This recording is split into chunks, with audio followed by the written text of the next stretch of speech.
Hello, we're joined here with Ruth from Exeter. Ruth, could you tell us a little bit about yourself, please? Yeah, so I work in the schools and college team at the university, and I spend my time supporting students who are applying, but also those students who've got their offers and they're deciding kind of at what stage they want to be deciding what to do next, and just giving them some ideas, getting them ready for September. So at the moment, this time of the year, it's about kind of thinking about those next steps and kind of getting over those exams over the next few months. What technical things, practical things do students need to be thinking about as well. I don't know if you wanted to start off with a bit of a question, or whether you want me to do a little bit of a kind of recap of where we're at in terms of offers and sort of a couple of key dates coming up, whether that would be useful to start. Yes, I think we'd really enjoy starting with that, and then if we've got any more questions, we can fire away. Brilliant. No problem. So in terms of at the moment, obviously lots of people have had offers already. Some people are still waiting. I know we've been sending out lots of offers, and we have still got a few in the system that we are trying to kind of get finished. In terms of universities, all of us have to have got back to you by the 14th of May, which still feels a little way off. But for most of you, if you applied by the equal consideration deadline, the 14th of May is the final date we will get in touch with you. So for most people, you should be getting your conditional offers through. If there's anything at the moment that you think, oh, actually, I'm not sure what that offer means, or do you know what, I'm no longer doing an extended project, so that's not maybe going to be part of my alternative offer, then it's really useful if you can reach out to us kind of early, either before that deadline or kind of before the end of June, really. It means that actually we can make changes in the background to your UCAS that you might not be aware of. And that's really important if you perhaps are not sure about the offer, or maybe your grades at the moment based on mocks and work you're handing in is maybe been a bit different. You're maybe not sure what you're going to quite achieve. It can be really useful to kind of have that discussion sort of before then, I suppose.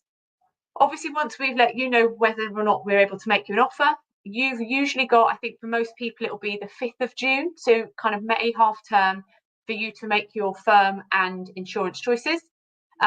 When you make the firm and insurance, it's really important to realise that the other offers that you might be sitting on a nice juicy pile of 5 offers, but actually those other 3 will disappear and they will dissolve into the ether. So once you've said, no, I don't want you as my firm or insurance, it goes. And it's important to understand that, so that when you're making the decision, you kind of understand what that means. There's no guarantee that just because you were holding one with us before, that we would reinstate that once you've said no. So it's important to kind of be certain when you're pressing that final firm and insurance button. You have a small window of opportunity. If you do it, I don't know, you've made your firm and insurance late at night, not a good idea, and you've suddenly realised you've maybe picked the wrong one, or you didn't read it properly. You have, with UCAS, you have like 14 days to make a change. So if there's a problem, don't come and ask us. There's nothing we can do to it. It's up to you to then contact UCAS to make that change. So there is a little bit of wriggle room. But the important thing is, I guess, there's no need to go firm now. So because you've got till the 5th of June, you've got plenty of time. You might have offer holder visit days. You might be visiting for another campus day, doing online sessions, all sorts of things to help you decide. So there's no rush for you to do it next week. You can sit on that offer, bask in the glory of knowing lots of universities want you, and then make a decision about where you want to go. Usually once you've then gone firm, and usually only with your firm choice, do things like accommodation. We'll start sending you more information once we know you've said you think you want to accept our offer. So they're the kind of things going on in the short term with offers and acceptances. And obviously, if you want to make any changes, like I've said, contacting our admissions team nice and early can mean that actually we can make some of those wriggle changes in the background, rather than you having to kind of go into UCAS and get them to make those changes. So that's kind of where we are now. I don't know if you had any particular questions that link to kind of firm insurance, deciding anything like that before we kind of move into a different topic. Do you? Is there an advantage if you firm it early on, and then it means you can get your accommodation in earlier? Does that give you more of an advantage? Yeah, so certainly perhaps for some universities. For us, our housing guarantee deadline isn't till July. And currently our accommodation isn't open till the 7th of April. So you could do it today, you still can't apply for accommodation until the 7th of April. And a lot of students will apply usually over the Easter holidays. So actually you've still got plenty of time. Our deadline for accommodation isn't until like the middle of June. So we take all those applications in and then we start allocating. It's not because you're first, you get first choice. We look at everything, but that's not the same for all universities. So some universities will allocate on a first come first served. You've applied, so you get it straight, you get your application. It very much depends, but for us, kind of there's no rush, so you've got time to think about it. Brilliant. Perfect. So what makes the student experience at Exeter unique compared to other universities in terms of, I don't know, accommodation, the area, the social life, the societies? Yeah, so there's loads of different factors, I suppose, there. A couple of things that I'd start with. We're quite a big university. So we're the 6th biggest undergraduate recruiter. So we've had nearly 40,000 people apply to study with us this year. So if you've got an offer, well done. So there's a lot of people who want to come and study with us. But what that also means is actually, in terms of experience, you are going to find people that are your people. So sometimes at school, what's the best way of putting it? Sometimes you've had those friends for quite a long time. They're lovely. You've known them a long while, but actually maybe you're now ready to have some new people, and that's fine. So at university, I think you have the option to kind of go in, and if you've got an attitude in terms of you want to get involved and engaged, there are so many opportunities. One, because there's just lots of students there. But two, also, I suppose, because actually lots of students are coming in and living on campus. So as a university, we have almost some of the lowest numbers of like commuting students, people who live at home and come in to university. And where I think that is a benefit to you is because you're living there, you're kind of like immersed in it. So actually your friends that you live with are maybe not, in the next set of accommodation. Actually, if you're doing something on campus, everyone can get there. You don't have to worry about, so-and-so in our friendship group has to catch the train home. Like most people are there and able to get involved and do stuff all the time, which I think is really nice. In terms of societies, there are lots. There's about 400, like there's literally hundreds. If you're a Swiftie, they do special Swiftie nights. You just play Taylor Swift all night. Like the first couple of songs I can manage, but like after the first hour, it just seems to be repetitive. But anyway, they do all the album tracks, everything.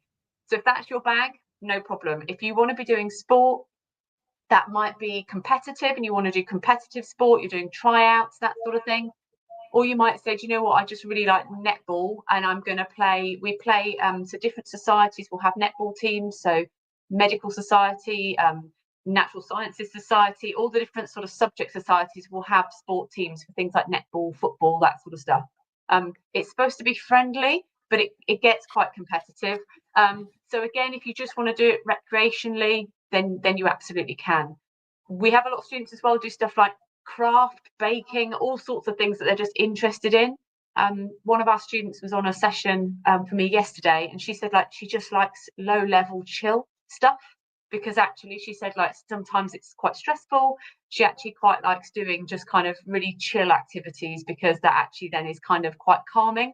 Other people are like, I'm kind of all in for the full social, and they want to be going to all the balls and proms and events and everything. So in terms of how much you get involved in, really does depend. I know I was talking to one of our medical students, and she said in second year she joined lots of different societies and actually had a whole different group of friends that she kind of made, not in her first year, but actually in her second year. So you don't have to do everything in as soon as you get there. It might be that some of those things, you're there 3 or 4 years, you might do different things in the different years. Decide that actually it would be useful to be part of the law society if you're studying law, because actually there's lots of employer links and those sorts of things. And as it gets a bit later through your degree, actually now you're thinking about what you're going to do when you leave, when you come to the end, and that might give you some kind of hints, tips, ideas, those sorts of things as well. So I think all of those things make it quite kind of a special place, but also actually you can choose how much of that you want to get involved in as well. Yeah. What's the nightlife like in Exeter? Yeah. So we have We have some clubs. What I would say is they're not like super massive nightclubs. They tend to be like more bar style clubs, if that makes sense. So there are lots of those in the town, and there are particular student nights when you can go out and it's kind of more student friendly in terms of in the city. We've got our own pub on campus, so if you want to get on your pre-drinks, then you absolutely can, and that's something you could be doing earlier in the pub on campus. A lot of people, we've got a place called the Impy, which is a big Weatherspoons. Students like that because generally it's slightly cheaper, but for a lot of halls of residence, it's also on the way to town. So you'll leave your accommodation, you've walked maybe 10 minutes, popped in for a quick drink, and then you're on the rest of the way into town. Obviously, if you're parts of the societies and things, they're often going out. They'll book spaces on campus. So it depends how much you want to get involved. We have a lot of events that are also called like sober socials. So the idea is that you're not drinking. But again, depends on what you want to do, can be a real mixture. So yeah, definitely students are out and enjoying themselves. And we do have what's called a night bus. So if you're in town and you need to get back late, it's quite nice. You can basically call the student night bus and it comes and picks students up for free to make sure that you're kind of getting home safe. So all those sorts of things are in place as well. Love that. No need for a taxi. Yeah. Lots of students will do a taxi, but if you need it, then yeah, it's there. So that's always good. Lovely. So how does Exeter support students trying to find a good work-life balance? Because, I've heard Exeter can be quite a lot in terms of academia. Yeah. No, that's okay. So it depends a little bit on what course you're studying and sort of maybe what campus you're on. So we've got a careers team that support you with some of your progression, and that might be built into your degree. So some of the things that we're giving you in terms of support are kind of modules that are built in to the degree that you're studying. In addition, quite a lot of it perhaps is quite different to school, where actually you're accessing that support online. So things like referencing, you might say, okay, I've got a vague idea, but I'm not 100% sure. If you went onto our academic skills part of our website, once you're a student, there's loads of videos, guides, they're designed for your specific subject. So how you might reference the psychology might be quite different to, say, engineering. So again, all of that kind of information's there. So some of that you might kind of self-serve. You decide how much of that you need. You might say, actually, I'm pretty organized. I've got a plan. I know what I'm doing. Or you might be someone who actually has left it till the last minute and needs a bit more support and didn't really understand the title in the first place. So it will depend a little bit on how you operate at the moment. You do have tutors, and you'll have seminars and sessions with your tutor group, and also you'll be able to see your tutor during office hours. I think what happens in first year is not enough first years use their tutor. So actually, if you've got an essay, you've got loads of work, you just want to know what's going on, it might be something quite basic, and there is no silly question. You can book in with your tutor for office hours. If you just kind of rock up outside their office, they're going to be busy. It's a bit like a teacher having lessons. They might be off doing other things. But generally, they all have like online bookable time. You can pop along and say, look, I've just got 3 questions. It's just easier having this answered in person than it is me trying to find an answer on the website, or me kind of sending lots of emails. So how you balance that will depend on how much support you need, the course that you're on. Some students start quite well. I mean, something like psychology, if you've done psychology A level, some of that first few weeks is going to be maybe similar to stuff you might have done on the A level. So it doesn't start getting more difficult, I suppose, until a little bit further in, later into your first year or in your kind of second or third year. So it does depend on how much support you feel you need, but there is quite a lot of it there. Yeah. I have a question linking back to accommodation. How would you tell someone what accommodation to pick? Should you go around and view it, or is it this accommodation's more sporty, this accommodation's more, or is there a general mix in accommodations? Yeah, it's definitely a real mix. So in terms of your accommodation, what I would suggest is some of it might come down to budget. So they're from £100 a week up to £350. So depending on how much you want to spend, if you want your own penthouse studio apartment, that's going to cost a different amount if you're willing to share a bathroom with another human being. So some of it might come down to cost in terms of what you have planned in your finances. What I would say when you apply, I think you put 5 preferences in the system. There's also some boxes to say things about what you might want. So we have some like flats that say we have no alcohol. We've got sometimes people say I want an all girls flat, whatever it might be. There's tick boxes you can choose. And then we try and allocate that. But obviously some of that is a little bit guesswork. We don't know if those people we put together in a flat are always going to get on. The flat sizes are quite different. So it can be anything from kind of 4 to I think some of the biggest are nearly 12. So it depends again on what you're looking at. In terms of the different accommodation buildings, it very much depends on what you want. So some people say I need to be a 3-minute walk from my lecture theatre because I know I'm rubbish at getting up in the morning. So I need to be as physically close as possible because that suits me. Other people want to be places like East Park is known for being kind of really social. That's the one a lot of students will apply for. But that's the one we have open on open day. And lots more people will apply for East Park than we have rooms for. So a lot of people will end up in different accommodation to that on their preference list because we physically don't have enough rooms in East Park. Some of the older ones, if you like catered accommodation, something like Lopez, they're a little bit more traditional, slightly more Hogwartsy, but actually if you want the catered accommodation, then actually they're really close to campus. Somewhere like Moberly, down the other far side of campus, is a bit bigger, more modern. You get bigger rooms, but you've then got a 10-minute walk. So it depends whether you said, actually, I want a slightly bigger room and more space, and it's got quite a lot of nice communal areas for students. That might suit you because of what you're after. It's slightly different in Penryn. In Penryn, we share that with the University of Falmouth, and there is just one place where students live, so that's slightly different. If you're doing St Luke's, so if you're going to do medicine or sport or anything like that, at St Luke's generally you're allocated into Nancherrow, Rowancroft, and there's one other. There's 3 places where you're likely to end up, and most students will put in for those places. But what that then means, you could, if you're doing say sports science, there might actually be 3 of you in your flat all doing sports science. So it's quite nice because you're with people who are maybe on the same course, whereas in some of the other main campus accommodation, you could be in with anybody. There's no telling. So what suits you? You can do a lot of the tours online, see what's on offer. But yeah, depends on what your budget is and what you're interested in. Yeah, your priorities. Some people like to be really close to town because they know that's where they want to be.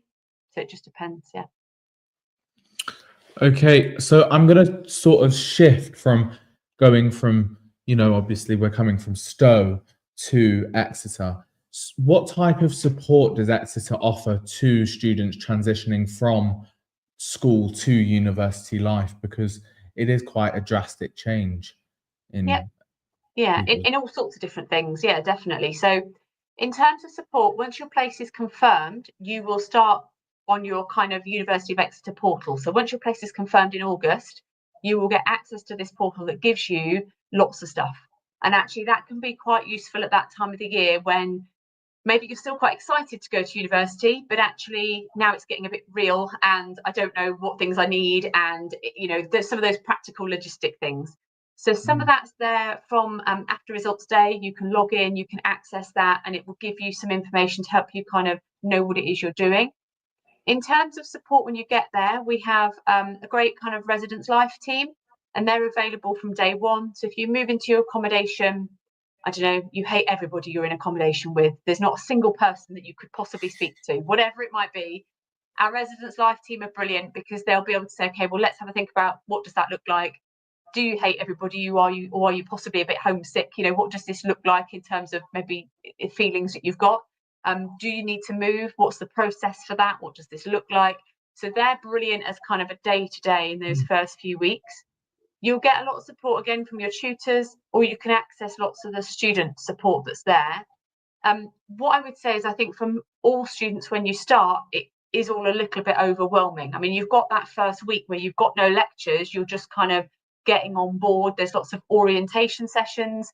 The library are brilliant. You might say, I have no idea what to do in this building. I don't even know how to use the stuff online. They run lots of different sessions. Some of them are in person. Some of them, again, you can just like jump into a Teams call. So all of that stuff's there. So you're building your skills so that when you're kind of turning up to your lecture or you're starting to submit work, whatever that might look like, you've already got those foundations in place, so you know where to source that information. I think what's the biggest difference from school is that actually you can't maybe pop and go and find a teacher. You know, they're going to give you the stuff at the beginning and they're going to expect you to maybe have read that for the seminar. So it's understanding maybe what some of the different academic criteria is in terms of your responsibility for study. You know, it is just so much more independent. Someone's not going to remind you about doing it. If you've had a lovely social 2 or 3 days and you've not done it, then you might be doing it very last minute, and that might be how you operate. So I think it depends again on kind of what course you're doing, whether you feel naturally more confident with that subject because you've studied it at A level, or if it's something kind of brand new that can, again, lots of people are in the same boat. So something like natural sciences, you know, students might have done sciences before but maybe not done it in that combination and not with those modules. So the lecturers know that actually you're all coming to it brand new, and so the way that they would teach that again would be perhaps kind of slightly different. Yeah, does that sort of answer your question? Yes, it does. Thank you. Yeah, of course. So thank you, Ruth. But building on that, helping people settle in, what sort of support might there be for health and well-being, mental health, and those sorts of things at Exeter, please? Yeah, no, definitely. So there's a couple of different things you can do. If you think you're somebody who might require that sort of support, you can go on and there's access onto our wellbeing portal. You can do that now and say, look, I think I might need some support. And you can meet with somebody before you even get your place confirmed to say, look, this is the kind of support I think I might need. I'd like to just get an understanding of what counselling services are available or what drop-in services are available. So you can do that even before you kind of step on campus, if that makes sense. Yeah. Once you're there, there's lots of different things you can do. So you can self-refer, and lots of students will self-refer, and it might be that you're then eligible for kind of different sets of support. Some of that's peer support. So we have some mentors that support you, and you say, look, I'm just struggling with things, but it's all sorts of different things. But I think maybe I'm just having a bit of a wobble, or I'm homesick, or whatever it might be. And you might be allocated what's called a peer support, and that's somebody who's maybe 2 or 3 years ahead in their studies, but they're actually supporting you, kind of talking through their experience, those sorts of aspects. It might be if you want kind of more member of staff support, then again you can allocate that and they sort of triage that. Our wellbeing team are fantastic because you can actually kind of dip in and out. They've also got lots of videos and stuff online that you can access as well. So I think if you are someone who is maybe anxious or nervous about, you know, what support is going to be there, you can get in touch with them nice and early and say, look, this might be something I need. Equally, it might be that you get through the first term okay, but actually then come second term, you know, you've had loads of deadlines, it's getting a bit serious, maybe it now feels a bit more stressful. It's quite fun in the first few weeks, but now actually the pressure's on a bit more. It might be you're accessing things and allocating that kind of at that point. So you might never use it, or you might be using it from before you even start, or you might just dip in and out. So it will really depend on kind of what you need as you go through. But yeah, there is a lot of support there for you to be able to access before or kind of once you're there. And there is an office you can go to. There is actual people. It's not all online. So if you say, look, I just need to speak to someone today, then there's absolutely people for that as well. So it depends what you need. Yeah. Cool. Perfect. And when we come to Exeter, I think, have you got many more questions? Not many more. I think we're sort of coming towards the end now. But what career services does Exeter provide to help students with employability and, you know, future career opportunities? Yep. So there's a few things you could do. In some of your degrees, there'll be programs, employability modules, and some students will choose to take those all the way through their degree. Some of those are mandatory, depending on the degree you're on, particularly if you've got things like accreditation in your degree, those sorts of things. There's also something called the Exeter Award, and that is for people who are doing certain parts of like volunteering, work experience, those sorts of things. So that's a really useful tool to help you measure, but also kind of collect your evidence, so that actually when you get to the end of your degree, you can go, oh, I can see I've got this pool of skills that I've used, ready to now unleash into the world in a job sector. Career Zone are brilliant. If you're looking for a part-time job, we have a system called Handshake, and basically they have loads of job vacancies on there. You can register right from the beginning.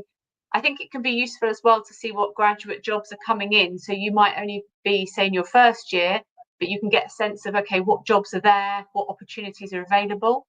Lots of the societies will run things as well. So like for business and accounting, we have all the big kind of 5 finance companies come down. They'll all be doing recruitment days.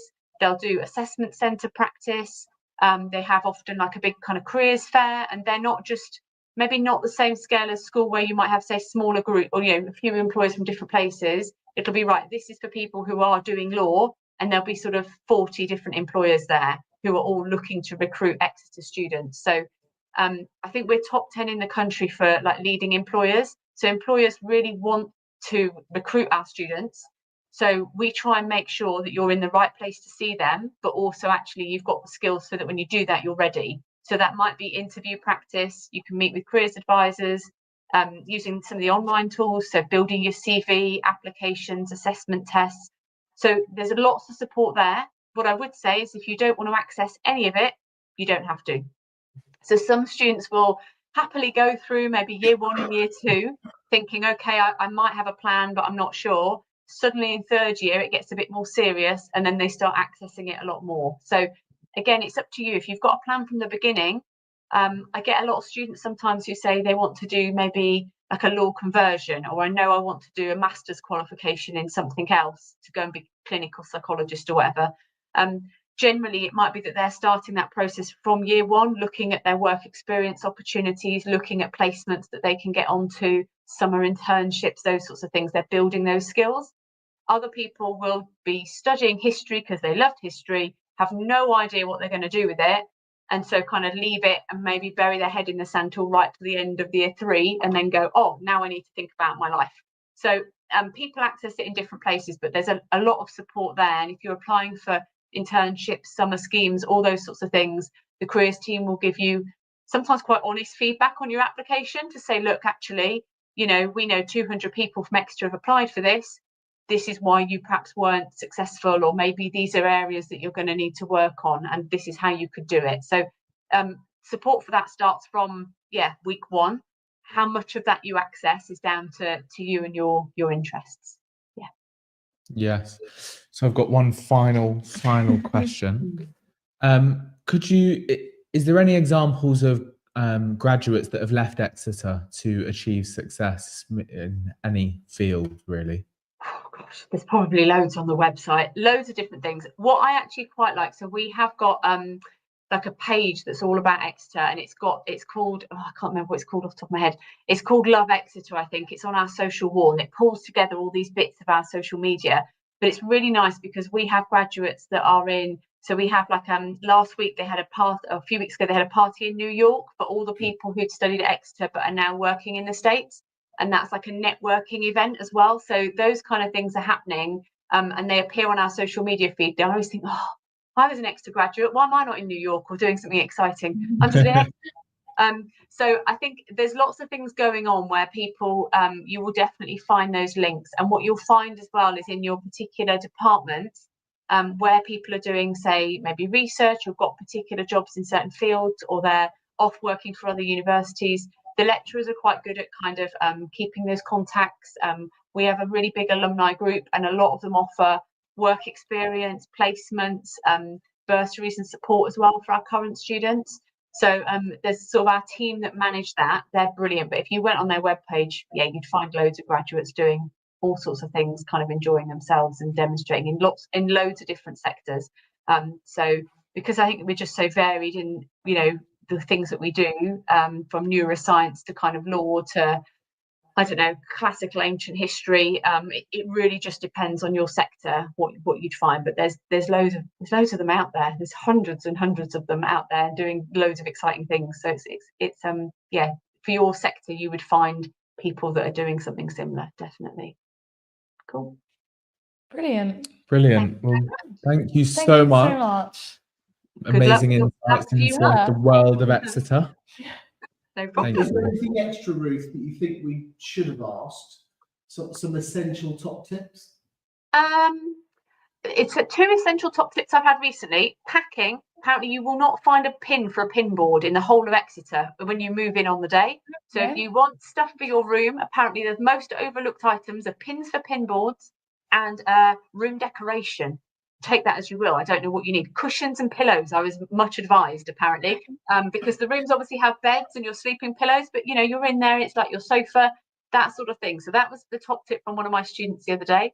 And the other thing I suppose to say is that obviously if you are thinking of changing your mind in any capacity, whether that be to defer your place or you applied for a gap year and now you've decided you want to come this year, if you want to change your course, maybe you applied for English, now you want to do English and creative writing, anything like that that is more kind of a structural change, the sooner you know, the better. And the sooner you contact us, the better, because we're more likely to be able to honour it. I know at the moment some of our programmes are already properly closed, like we will not be taking anybody else at all. But for other programmes, there's obviously still wriggle room. We're still waiting for people to confirm their places. So if there's anything you've been sitting on as an idea and you think, oh, maybe I might wanted to have done that instead, or potentially I might be wanting to defer my place, the sooner you can get that confirmed from us, the better. If you're leaving it till after results and then sort of clearing and after results day, it just isn't so guaranteed. So if there's something like that that you're harbouring as an idea, because obviously you completed your applications months ago now, if you've already had a bit of a change in heart, then yeah, do get in touch, because it is much easier to do that sooner rather than later, would be my other bit of advice. Excellent, thank you. No problem. Thank you.